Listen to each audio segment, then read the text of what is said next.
Good evening, I'm meteorologist Lisa Green here with an update on your forecast for this Sunday and looking ahead into our Monday. Peak wind speeds today once again reached the 40s in some spots.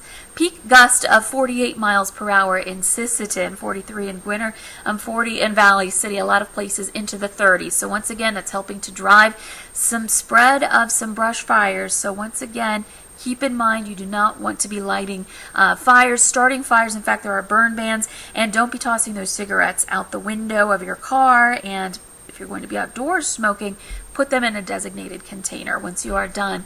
Temperatures rose back into some pretty warm conditions, not as hot as yesterday, but 70 degrees still pretty good in Fargo, 68 in Grand Forks. A fire weather watch is in effect for Monday. There is a red flag warning that will expire at 8 o'clock, so that's almost over, and that is in effect for the James River Valley and west of there.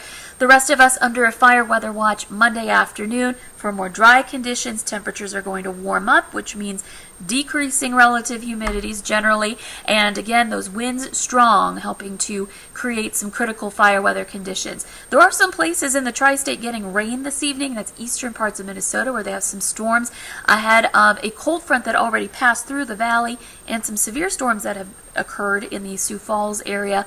We're on the drier side of things, but we are seeing a couple of sprinkles out there tonight, and we may see more coming up here in the forecast. So into tomorrow morning, we're going to see those temperatures dip back into the upper 30s, some low 40s around 8 a.m.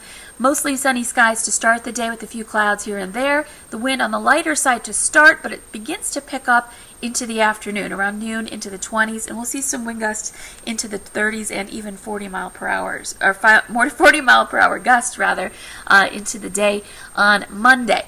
With that, of course, we have a couple of clouds, but some warm conditions by the afternoon. Not as warm as today, but some 60s possible, and a couple of pop-up showers thanks to some heating happening into the northwestern part of Minnesota, even extending over into the Arrowhead.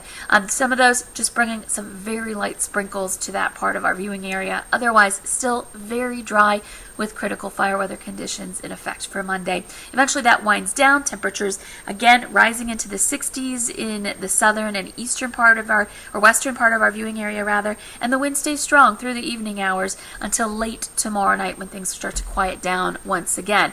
So we have another day or two of this strong wind. Be aware of that coming up in the forecast. And tonight at 10, I'll have the details on what you can expect for your work week and into next weekend as well.